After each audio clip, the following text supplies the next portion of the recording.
Hello, it's Rachel on my way down, and I am coming back at you as a hot mess express.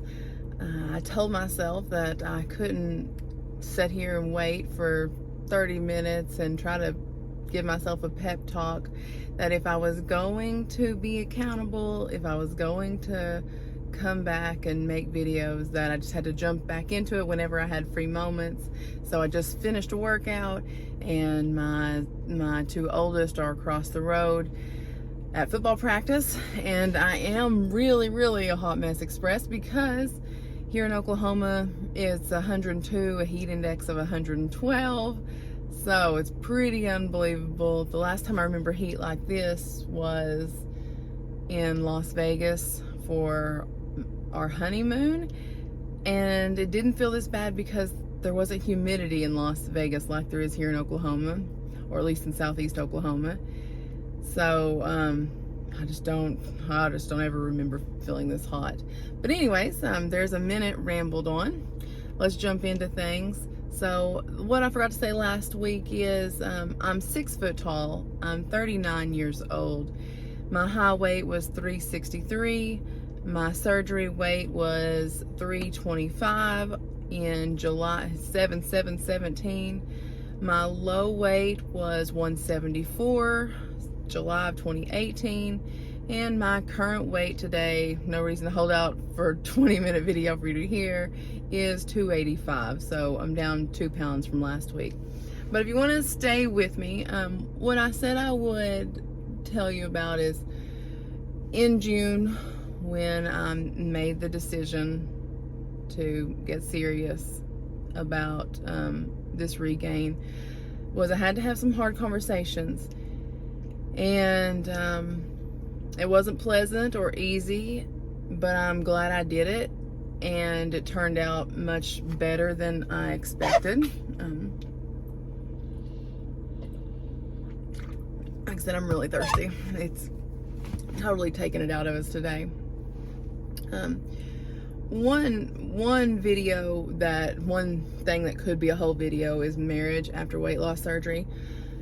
I know some doctors say that a good marriage is made great and a bad marriage doesn't stand a chance, but for all of us in the middle, maybe with different challenges, I don't know where that leaves us, but I can just speak as honestly as I can that marriage hasn't been easy since having weight loss surgery, and I think weight loss surgery brought up a lot of issues that I never could have imagined.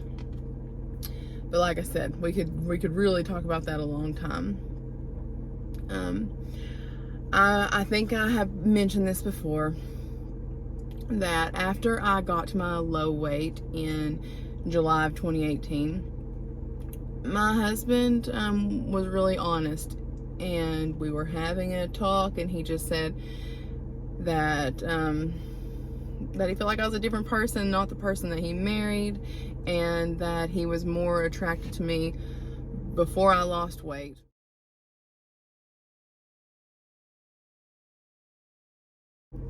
And it was really hard for him, and I can see his point of view now. I couldn't see it as much then, but hopefully I'm aging and becoming wiser in my old age of nearly 40. Anyways, I can see his point of view because we were, both overweight and happy, but not the healthiest and not achieving our full potential. And now he felt like, fast forward to weight loss surgery, he felt like a bait and switch. Like this wasn't the woman he chose to spend the rest of his life with. But we have slowly but surely been growing into the new people we are together. Like, we did make a commitment in front of God, and we have stuck to that. So his comments, though, did really hurt me, and I can't say that it didn't play some part in me letting my weight get as out of control as it has. And I have to say that consciously or subconsciously, he was sabotaging my weight loss or maintaining effort, whatever whatever effort I was making. And so that was the first conversation with my husband. So in June, when I hit my high regained weight of 325 pounds, I told him, I said, I love you, I will always love you, but I need to love myself.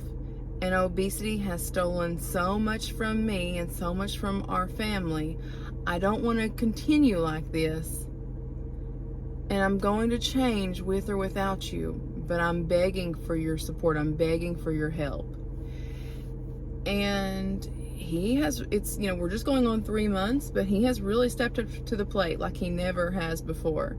And I didn't even truly believe it was possible.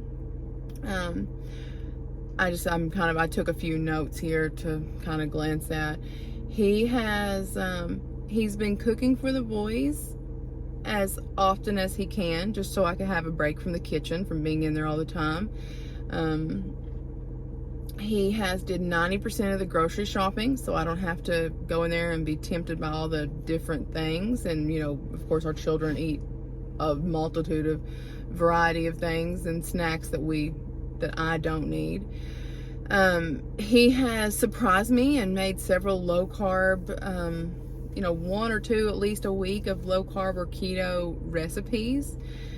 And he seemed to really enjoy, cooking like that too. Which was like a new challenge. And he has helped me meal prep every Sunday. Whether he wanted it or not, he helped me meal prep, which has been huge. And the biggest thing, we've been weighing in together every Sunday, and he's lost like 7 pounds, even though he's not like fully committed, but he's just been being healthier, I guess, just in general, making healthier choices from what we've been meal prepping and things. And what I was going to say, the biggest thing is he has stopped bringing me treats, all different kinds of treats. And you're like, what do you mean? You're not a dog? What do you mean he's bringing you treats? But it was crazy and upset and excessive, like you can't imagine. A little backstory. My husband has always worked off. It started, early in our marriage, and he worked in oil and natural gas. So he'd usually do pipelines all around the United States. It would take 6 months to a year. He sometimes would get to come home in a month or 2 months, sometimes not at all. And I would go visit him, or me and the kids would go visit him. But it was like always a special occasion then. And so whether he was taking us to all the recipes in this new new restaurant, because all the new, local food of where he was at, or whether he was sending home treats or bringing them home, it was just always a big food celebration, which, wasn't good for me. And then even after he stopped that job and he got a promotion and we thought he was settled in one particular job, and that was 2019 to 2020, and he was working this this big management job in Florida, and we thought that was going to be permanent. We were house shopping and thinking about making these huge life decisions. And then right when COVID hit, he was the first laid off, because he'd only been there a year, and it was like starting over.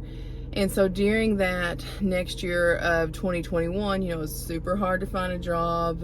He did, some ranch management and some, local welding jobs and some things like that. But it was super tough. And then he decided he wanted to start his own agriculture transport company. So in 2022, we started that. And so with him starting that, he was traveling all around the United States doing these agriculture, loads. And it got back into really heavy for this last year of bringing home treats from wherever he traveled from. So that's what I mean about how we had to how I had to have him cut that out. So that's been really helpful. The next conversation I had to have was with my mother. And I love my mother so much. I hated to have the conversation with her because I didn't want to hurt her feelings in any way. But it was so necessary. My mother's love language is food. There's no other way to put it. It is her primary and almost sole love language. I don't remember her saying I love you throughout my childhood. Really, it's been a recent thing, like probably since her cancer diagnosis, that she started telling me that she loves me. But she always would make the biggest and best meals, anything you ever wanted, all the time, anytime, day or night. Thanksgiving is not special to me at all because we could have that once a month. The whole Thanksgiving dinner, you just wouldn't imagine it. If I'm honest, I have, throughout my life, held a lot of resentment towards my mother for not helping me be healthy or learn about nutrition or weight management. But she's always been overweight, but happy and pretty healthy. She has never been on a diet in her entire life at all. Never even thought about it. And so the thought of dieting, it just escapes her mind completely. And even when I would go on diets throughout my young childhood, I would go and run 3 to 5 miles cross country, like the hardest tracks I could. And I would come home and she would have a triple layer of chocolate made from, homemade cake for me on the counter. And she would just say, "Oh, you ran, you deserved this." And if I would say no, then she would have her feelings hurt and she'd say, "Well, what else could I make you? What could I make you instead?" "Well, nothing, Mom, Well, what's wrong? Why are you upset?" That whole kind of thing. And it was just a cycle that repeated day after day, and it was so confusing for me as a child. Caused me to do a lot of unhealthy things, which we could get into later. So you're probably wondering what that has to do with me today. There should be more separation between mother and daughter. But there hasn't been, for so many reasons. One is we run the ranch together. We sell feed together. Now that I work at the school, me and my mom, we work together. She's the school counselor, in charge of all the meetings. My mom went through several years of cancer treatment, and I took care of her all that time. My dad had his leg fracture I told you about, and I took care of him, for a year of rehabilitation, just total togetherness. And it's just always been that kind of connection. And, we live 17 miles apart. It's about a 25-minute drive. And so it's just more convenient when I'm over there with the kids, just to have one meal. And she's the one that loves to cook and everything. And so even when she was sick and going through treatment, she would be in the kitchen trying to make something, sitting in the wheelchair or something. It's just craziness, even when we'd ask her not to. But anyway, so we still have all that togetherness, but it's always the most unhealthy things. It's fried chicken, it's mashed potatoes and gravy, it's green beans, it's green beans with bacon fat and things that she did. That might be fine for keto, but when you put all this together, it's not healthy. And there was never any other option that was readily available. And I just use that as another excuse. It's just hard for me to overcome. Even being at my parents' house feels like a trigger for eating. But I had this conversation with my mom of her, can you help me stay on track? The biggest problem I have is with sugar and carbs, and I need to get away from that. I have to break free from that. And there's not room for me to to have your sweet tea or to have any of your desserts. You know, I know you love to make them, but I'd love it if we could have just sugar-free Jello, or just one different option for me instead, you know, that we could just have on hand. And it was, you know, it was an hours and hours long conversation. And she said, you know, yes, I will help you. You know, I see how you're struggling. And the next question she asked is, well, can you just give me a list of calorie-free food and that's what I'll cook every day? And I was like, oh, Mom, there's no such thing. Like, there's the myth of it takes more energy to chew celery than you actually consume, but it's not really true. But it just, the whole conversation just highlighted to me of her lack of knowledge about nutrition and healthy eating. And it helped me to let go of so much resentment, because how could she help me, give me the tools that I needed to be successful and I needed to learn growing up and getting to adulthood, when she didn't have them and still doesn't have them now? And so I just needed to put some grace over that situation for her and for me. And so I'm happy that I had that conversation. But so she's been making a real effort. She still gets carbs and calories confused, and she still, you know, but there's at least been another option for me for the last 3 months when I've been over there. And I've made more of an effort too, just to keep some foods there and things. I had the conversation. My father, he has been a cheerleader, and he's been accountability, and so that's good, you know.